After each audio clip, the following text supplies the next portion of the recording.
Hey VV Nation, welcome to our YouTube channel. My name is Glenn Tompkins, Senior Instructor here at VectorVest, and love bringing these videos to your attention. This week, we're going to talk a lot more about market education, starting off with what moves markets globally. And folks, there's three things that move markets globally.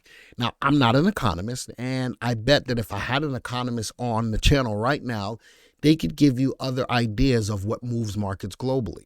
But VectorVest, from its inception, has stated there are three things that move economies globally or move markets globally. And that's what this video is all about. So let's get into my slides. What moves markets globally? Now, again, are there other factors? Are there other things that can be taken into consideration? Absolutely. But the three things that I'm going to present to you today are earnings, interest, and inflation. Earnings is the good guys. As long as a company is making money, they can put back into the economy. We can have a robust economy. Companies that make money from the products or services that they present or give out to people, they can put more money into people's pockets, the people that work for them. They can build infrastructure. That's great. They can do better for research and development to make the product better. So earnings is the good guys. And as long as our companies are exceedingly blowing through earnings, that's a great thing. Earnings is the good guys. Interest and inflation, on the other hand, are the bad guys. Now, in a Goldilocks scenario, earnings need to be good, interest and inflation need to be low, because those are the things that will help stymie or bring down or shrink an economy. Interest by way of interest rates, and we're going to get deeper into that. And inflation, higher prices for goods and services. Those are the things that will hurt an economy. So the situation that we're in right now, again, Goldilocks, we want good earnings, we want low and interest and inflation. Let's break these all down. Earnings. Earnings show what a company is doing. Are they making money? Everybody is in business to make money. That's capitalism, right? I have a service, I have a product, I present it to people. People buy into my product or service. It makes me money as a CEO. I'm able to spread the wealth out throughout the company, keep and maintain employees, and grow my business. Making money for these companies presents a robust economy. Losing money presents a less robust economy. Money creates opportunities to grow, to invest back in the company. From the perspective of, again, R&D, of hiring people, being able to pay more money to hire people to help you with that product. Research and development takes a lot of money, especially in drug companies. Takes a lot of money to research and develop and come up with good products. Look at Apple. There's a lot of money in research and development to grow that company. Wages, R&D, acquisitions, being able to buy smaller companies that can help the bigger company, and infrastructure, building buildings. That's important for an economy as well. So that's the earnings side. Inflation, it's the cost of goods and services. We want them to be low so that we can go and buy more and more and more. But as inflation rises, the cost for goods and services go up. Now I'm going to be less apt to want to go out and buy a service or or some kind of a service or a device or a good. What that does is now takes money out of the economy.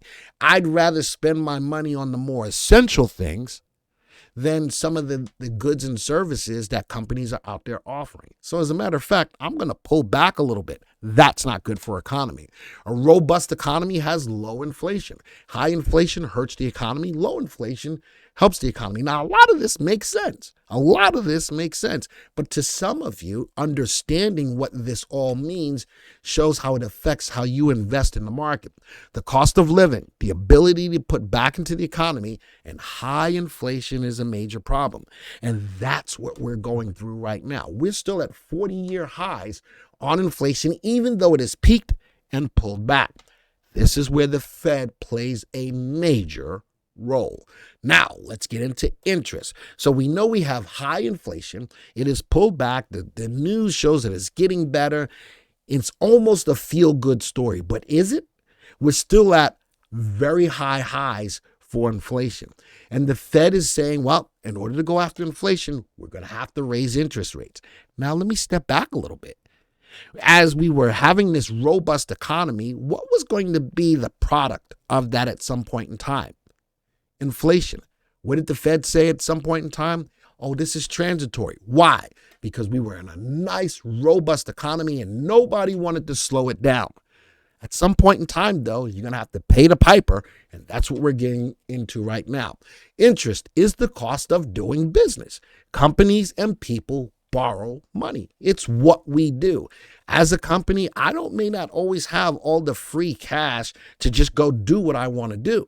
So I'm going to have to borrow that money. At low interest rates, that's beautiful. I pay back at a lower interest rate. I'm now more apt to want to go out and borrow money because I'm going to pay back at a lower interest rate. Higher interest rates, well, I'm going to have to cut back on that borrowing of the money. Actually, I may have to cut back because the money that I do have out there that I've borrowed on, I'm paying at a higher interest rates. I may have to start laying off people to help my bottom line because as I'm paying off these loans at the higher interest rate, it takes money out of my company. Borrowed money has to be paid back, hopefully. There's a lot of ways that people go through without having to pay back that money. So I put hopefully in there. Repaying the loans at higher rates takes money out of the economy, and raising interest rates causes a domino effect economically. So we've seen most recently that a lot of regional banks bought bonds at the lower interest rates.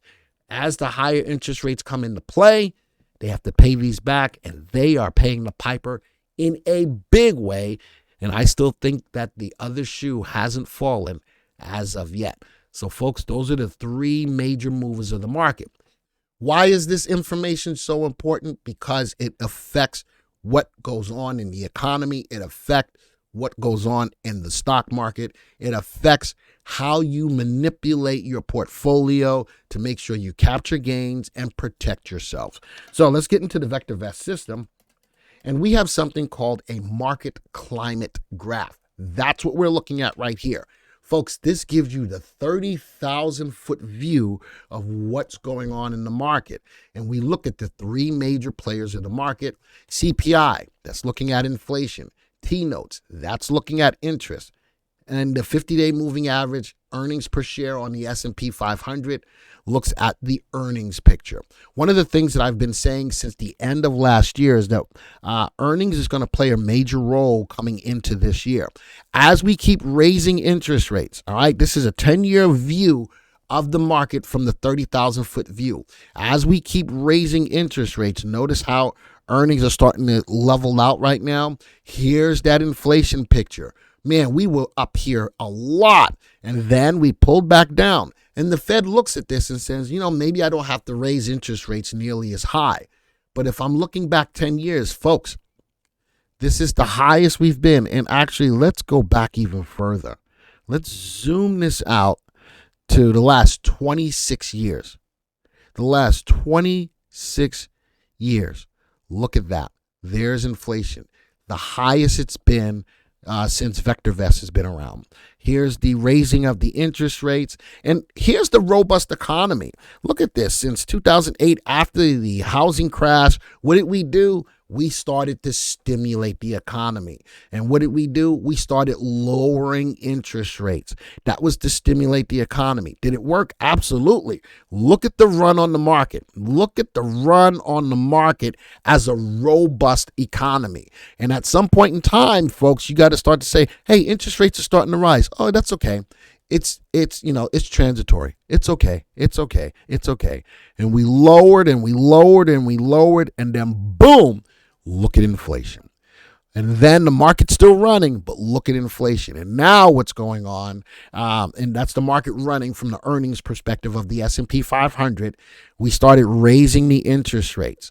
To go after the inflation. Now, is it working? Yes, it is pulling back. There's no ifs, ands, or buts about it.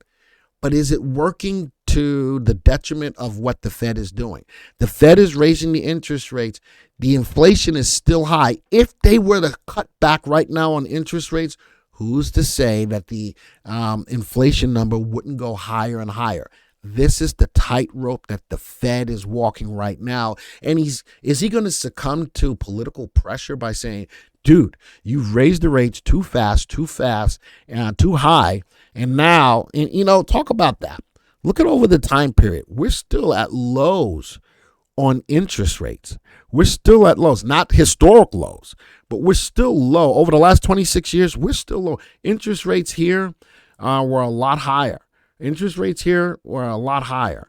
Look at where we are right now. So how do we use this in regards to understanding what's going on in the market? I still think that going after inflation, since it's number one priority on the Fed's list, it's going to have to continue to raise interest rates.